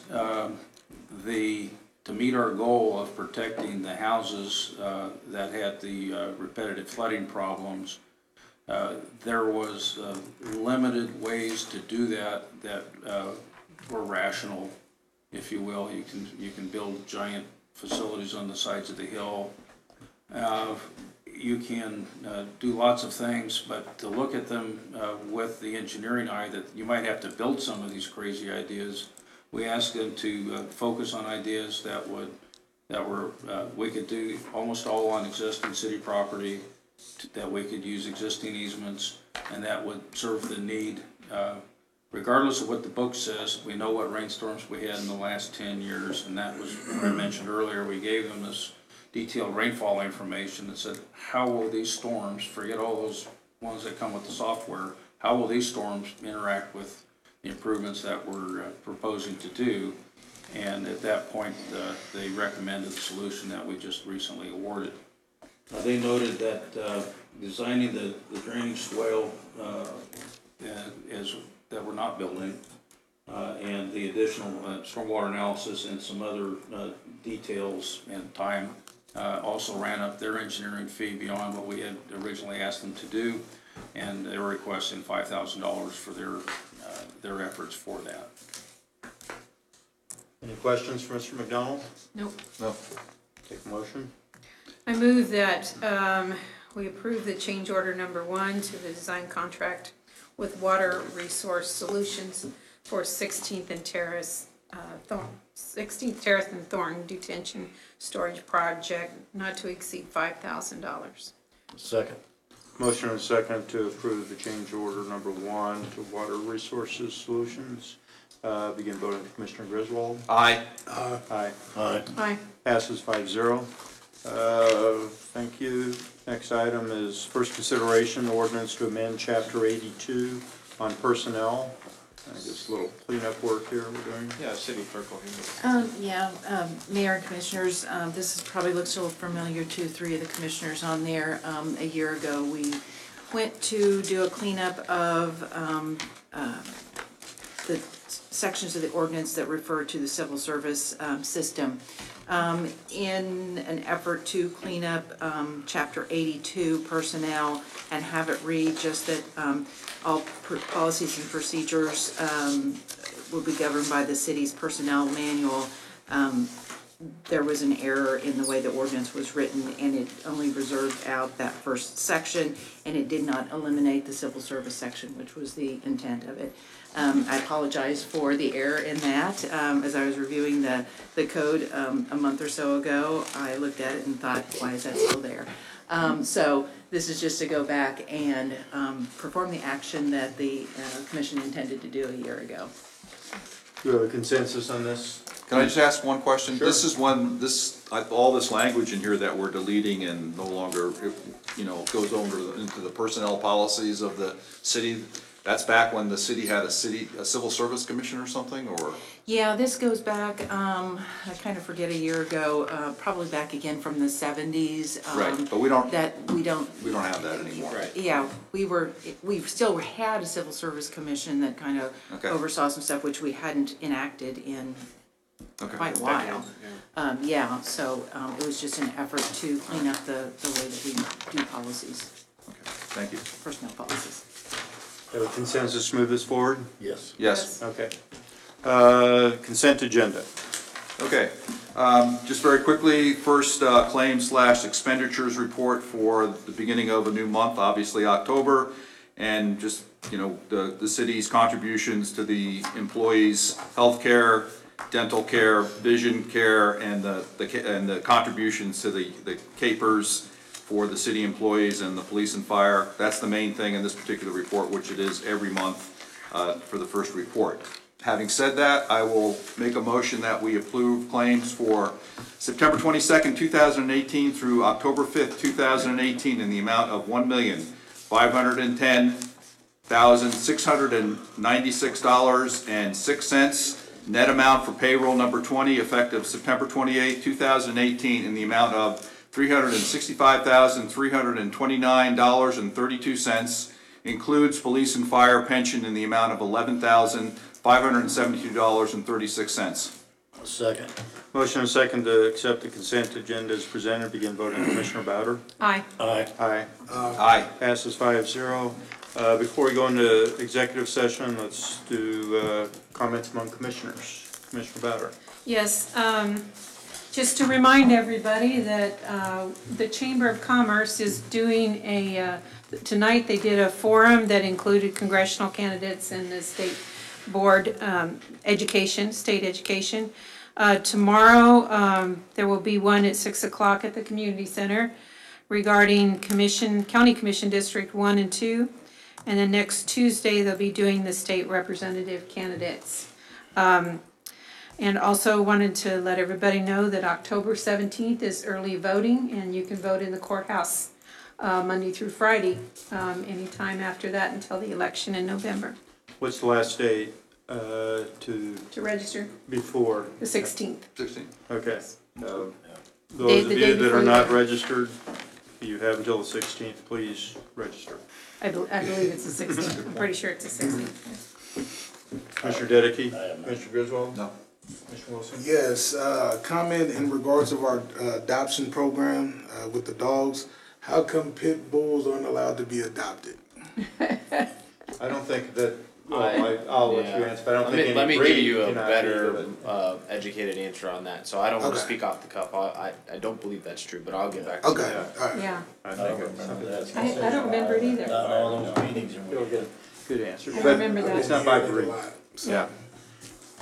I know they are adopted, I've seen them before. Yeah, it's probably, I'm sure it'll come back that, what is considered vicious, if a dog is considered vicious or something, but Yeah, you'll. we don't have a breed ban in the Yeah, city of okay, Leavenworth. yeah, there's not.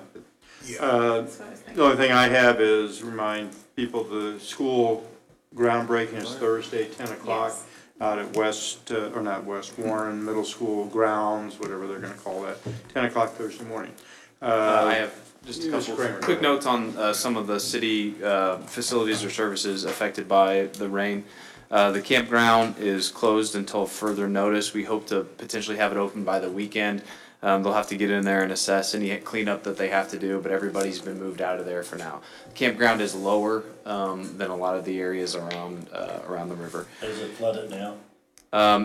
No. And I'll get to, so the river is at, when the river gets to, it's supposed to crest tomorrow, around 10 or 11. And we will also close until Tuesday, the brush site. The brush site's the other city facility that's really affected by rainfall. At 24.5, which may or may not happen, 2nd Street will go underwater. So we'll watch that down by the treatment center, which we do every time this event's come on. We'll put barricades up down at 2nd Street if that happens. Landing Park, we plan to remain open. It's a popular place to watch the river. It's safe. We're going to continue to allow people to do that. But there'll be some fencing on one end where it starts to get low, but the area right across the train tracks will remain. So the trail open. is the trail under now? The trail is underwater, and as a reminder, it has to recede all the way down, and then crews will get in there with power washers, and they'll scrape it down, so it's a little bit of a process at that point. And just some knowledge, Mike and I were looking at the creek today, just so everybody knows, it's not the rain that causes the river, the 3 Mile Creek to rise. It's the river itself that backs into the city. Same with 2nd Street and all those stuff. And brush site we're going to go ahead and just set a date, and we'll reopen that on Tuesday. Just to reinforce what Mr. Kramer said about 3 Mile Creek and the trail, it could be a drought condition, but if up in the Dakotas and Nebraska they get deluges of rain, river goes up, the creek flows into it, and the river becomes a dam, so the creek just backs up, and the creek could flood in theory, in a drought. And that's probably a little bit of a stretch, but it's not the way the creek's engineered. And the community center is not in danger. Yeah. We're safe from that. Okay, we have need for a executive session. I suspect 15 minutes will handle it. If someone has somebody have the verbiage for it, do I have it here? Nope. It's in your packet. Oh, it must be here. Yeah. Yeah. Okay. Last page. Okay. I move that the city commission recess to executive session pursuant to the non-elected personnel matters exception per KSA 75-4319 subparagraph B subparagraph 1 in order to discuss city manager's contract renewal. The opening meeting to resume in city commission chambers at 9:03 by this clock. By the clock, the city commission chambers. City attorney David Waters is requested to be present during the executive session. I'll second it. Motion and second go into executive session. Aye. Aye. Aye. We're in executive session. We do not expect any action. When we come back. Sorry about that.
Clock. I second. Again, vote with Commissioner Bowder. Aye. Aye. Aye.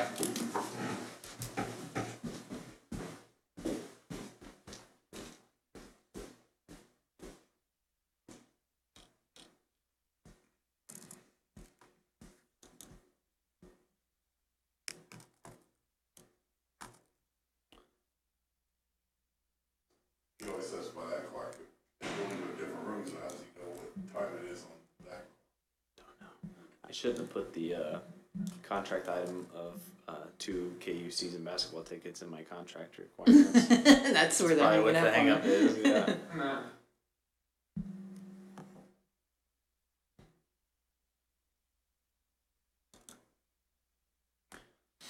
They had a bunch of city manager templates on ICMA's website from Texas.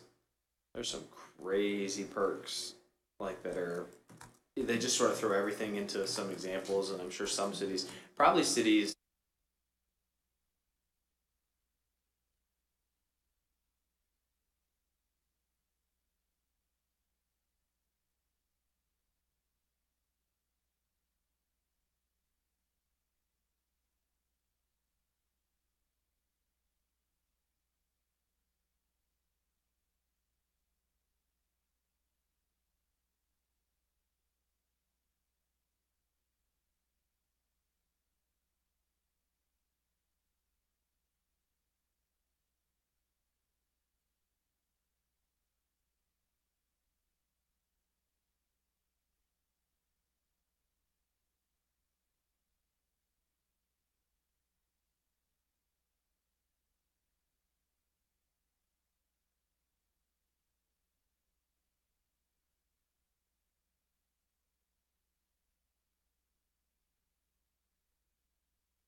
Yes, he has.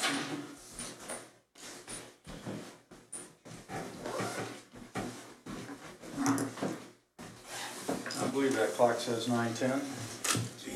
Almost. Now it does. As I see it, it says 9:10. We're back in session. Take a motion to adjourn. So moved. Second. All in favor? Aye. We're adjourned.